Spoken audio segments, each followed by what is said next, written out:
Welcome to Kids Story World.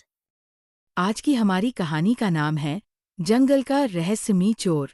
एक घना जंगल था जहाँ जानवर प्रेम और भाईचारे के साथ रहते थे, लेकिन हाल ही में जंगल में चोरी की घटनाएं बढ़ गई थीं।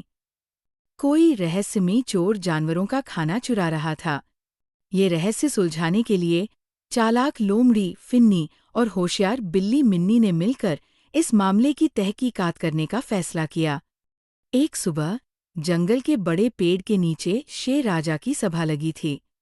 हाथी, हिरण, बंदर और अन्य जानवर वहां इकट्ठा हुए थे। हर रात कोई मेरा फल और नट्स का भंडार चुरा लेता है।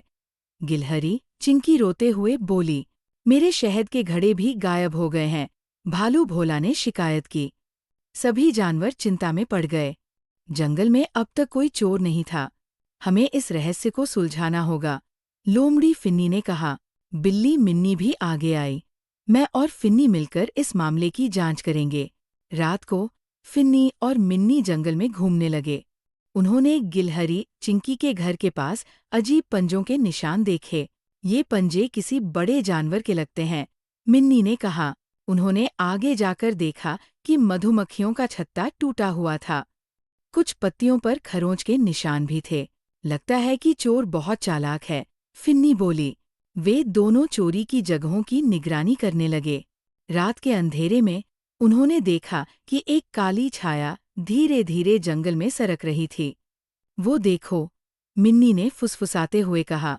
चोर तेजी से एक पेड़ पर चढ़ा और वहां से फलों का एक बड़ा टोकरी चुरा ली। हमें उसका पीछा करना चाहिए, फिन्नी ने कहा। दोनों चुपके से उसके पीछे चलने लगे। थोड़ी देर बाद वह छाया एक गुफा में चली गई। मिन्नी और फिन्नी धीरे धीरे गुफा के अंदर झांकने लगे। ओह, ये तो बड़ा सा भालू भोला है, मिन्नी ने हैरानी से कहा। लेकिन भालू भोला तो खुद शिकायत कर रहा था, फिन्नी बोली। अचानक भालू भोला मुड़ा और डरकर बोला, मैंने चोरी नहीं की, मैं यहाँ सिर्फ अपना शहद रखने आया हूँ। मिन्नी ने देखा कि गुफा में शहद के अलावा भी बहुत सारे फल और नट्स थे। तो असली चोर कौन है? फिन्नी ने सोचा। अगली रात फिन्नी और मिन्नी ने जाल बिछाने का फैसला किया। उन्होंने कुछ स्वादिष्ट फल एक खुले मैदान में रखे और छिपकर देखने लगे। रात के समय एक छाया धीरे धीरे उन फलों की ओर बढ़ी। अब देखना, असली चोर कौन है, मिन्नी बोली। जैसे ही चोर ने फल उठाए, अचानक जाल गिर गया और चोर उसमें फंस गया। अरे, ये तो जंगल का शरारती बंदर टुनटुन है, फिन्नी ने हंसते हुए कहा। टुनटुन डरकर बोला, मुझे माफ कर दो, मुझे फल बहुत पसंद हैं, इसलिए मैं चुराता था। अगले दिन जंगल की सभा फिर से लगी। फिन्नी और मिन्नी ने सबको सच्चाई बताई। शेर राजा ने टुनटुन को समझाया, अगर तुम्हें फल चाहिए थे तो तुम दूसरों से मांग सकते थे, चोरी करना गलत है।